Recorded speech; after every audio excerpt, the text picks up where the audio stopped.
Hello students, welcome back to online classes. I'm a social study faculty Anu Sharma. आज हम chapter number 16 discuss करेंगे as of machines. ठीक है, इस पूरे चैप्टर में हम बात करेंगे मशीन्स के बारे में कि किस तरीके से जो मशीन्स हैं वो डेवलप हुई, यानी अर्ली एज में हम किस तरीके के टूल्स यूज़ किया करते थे, किस तरीके का मैग्नीज्म यूज़ किया करते थे, उसके बारे में पढ़ेंगे।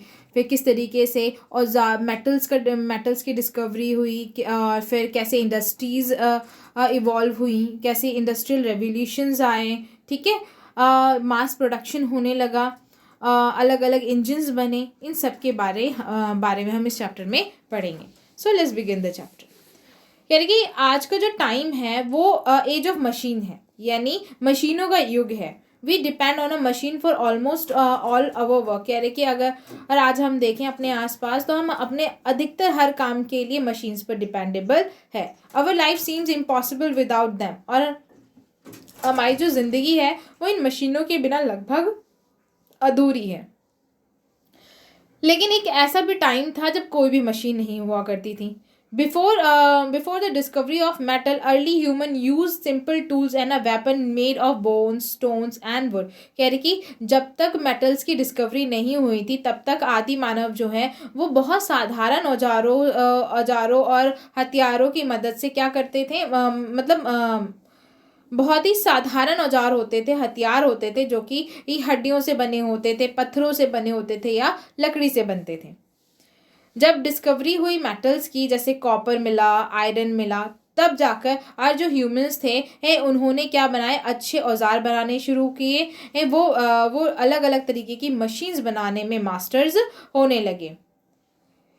फिर उन्होंने क्या किया, अपनी ज़रूरतों के हिसाब से मशीनें डेवलप की और अपनी लाइफ को ईजी करते चले गए। The invention of tools enable man to do various job. कह रहे कि इन मशीनों के माध्यम से ही आज जो व्यक्ति है वो एक टाइम पे बहुत सारे काम करने के लिए क्या है, सक्षम है। He started work as a wood cutter, carpenter, potter, blacksmith etcetera etcetera. कह रहे कि जब मेटल क्या हुए, जब मेटल्स का इन्वेंशन हुआ या उनकी डिस्कवरी हुई, उसी के बाद से ये बहुत सारे काम भी होने लगे, यानी बहुत सारे ये अलग अलग जो काम थे वो भी शुरू हो गए, जैसे कि वुड कटर हो गए, यानी अलग अलग काम करने वाले लोग भी अस्तित्व में आने लगे। जैसे कि लकड़ी काटने वाला हो गया, या लकड़ियों से फर्नीचर बनाने वाला हो गया, या घड़े बनाने वाला हो गया, या ब्लैक स्मिथ हो गया। ठीक है, या ठीक है, औजार बनाने वाला हो गया। तो ये सारे के सारे तभी अस्तित्व में आए जब मेटल का इन्वेंशन हुआ था। The growth and the progress of man did not stop hair. इसके बाद अगर हम ये कहें कि जो ग्रोथ है या प्रोग्रेस है मनुष्य का, वो रुक गया हो तो ये बिल्कुल ही गलत है। To improve the living conditions man made many more inventions and discovery. कह रहे कि अपने लिविंग कंडीशंस को और अच्छा करने के लिए और इम्प्रूव करने के लिए जो मैन था, उसने और बहुत सारे इन्वेंशंस किए और डिस्कवरीज की। कह रहे कि लेट 18 और अर्ली 19 में ये मेजर चेंजेस हुए एग्रीकल्चर में। एग्रीकल्चर यानी खेती में, मैन्युफैक्चरिंग का मतलब होता है उत्पादन में, ट्रांसपोर्टेशन में यानी यातायात में, यानी इन सारे सेक्टर्स में क्या हुआ, बहुत सारे इन्वेंशंस हुए, बहुत सारी डिस्कवरीज हुई। This was the period of the industrial revolution and was rightly termed as a machine age. कह रहे कि ये जो समय था, इसी समय में औद्योगिक क्रांति आई थी और इसे क्या नाम दिया गया, मशीनों का युग नाम दिया गया। ठीक है, many machines were invented and new method of production and transport were implemented। कह रहे कि बहुत सारी मशीनें जो हैं उनको की इन्वेंशन की गई, नए नए तरीके ईजाद किए गए उत्पादन करने के लिए, ट्रांसपोर्टेशन को सिंपल बनाया गया। इस कॉन्सेप्ट को जो है वो क्या नाम दिया गया, डिवीजन ऑफ लेबर नाम दिया गया। The time and the effort of the worker reduced that make them specialist in the particular work। क्योंकि मशीनों के आ जाने से जो वर्कर्स थे उनके जो एफर्ट हैं वो कम हो गए और इसकी वजह से वो क्या होने लगे, स्पेशलिस्ट, यानी अपने आप को किसी पर्टिकुलर काम में स्पेशलिस्ट बनाने में अपना ध्यान देने लगे। It enables the production of more goods in lesser time। कह रहे कि ऐसा होने से क्या हुआ कि बहुत ज़्यादा प्रोडक्ट गुड्स बनाने के लिए यानी बहुत ज़्यादा उत्पादन करने के लिए अब कम समय लगता है। This made the good cheaper and the affordable, और इस चीज़ ने क्या कर दिया, हर वस्तु को सस्ता बना दिया और लोगों के लिए अफोर्डेबल बना दिया। बहुत सारी फैक्ट्रीज सेटअप की गई हैं जिसकी वजह से लोगों को रोज़गार मिले हैं। हैंडमेड प्रोडक्ट्स मतलब हैंडमेड प्रोडक्ट बनाने से लेकर हर बड़ी बड़ी मशीनें बनाने तक की इंडस्ट्रीज़ लगाई गई हैं।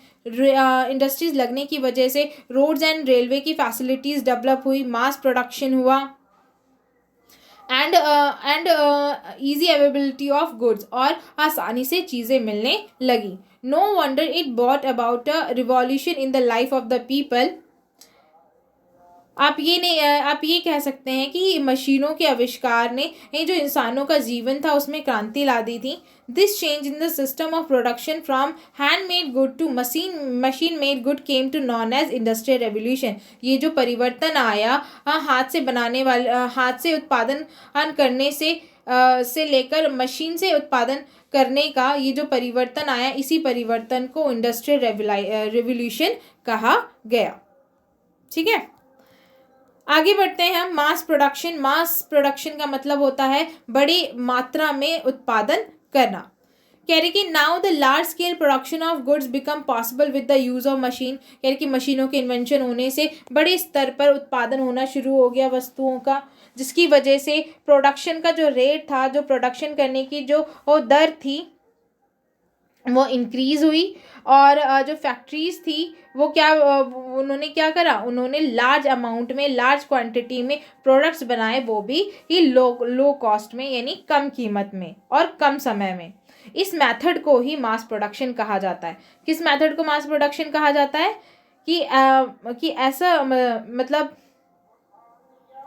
एक रेट ऑफ प्रोडक्शन का बढ़ना, उत्पादन की दर को बढ़ना, बढ़ने की वजह से, उत्पादन की दर की बढ़ने की वजह से ये जब क्या होता है, जब हम कम समय में कम पैसे में ज़्यादा से ज़्यादा उत्पादन कर पाते हैं, उसी को क्या कहा जाता है, मास प्रोडक्शन कहा जाता है। The mass production improve the quality and reduce the cost of product. It also led to increase in a profit and gave employment to the people. कह रहे कि इस मास प्रोडक्शन ने बहुत वस्तुओं की जो क्वालिटी है, गुणवत्ता है, उसको बढ़ा दिया। ठीक है, और साथ ही साथ गुणवत्ता तो बढ़ी, साथ ही साथ उनकी जो कॉस्ट है वो भी कम हो गई, जिसकी वजह से जो मैन्युफैक्चर था उसे प्रॉफिट हुआ, और प्रॉफिट होने की वजह से उसने क्या करे, और ज़्यादा एम्प्लॉयमेंट लोगों को रोज़गार दिए। ठीक है, सो गाइज आज के लिए बस इतना ही। आगे हम नेक्स्ट वीडियो में पढ़ेंगे। Goodbye, take care.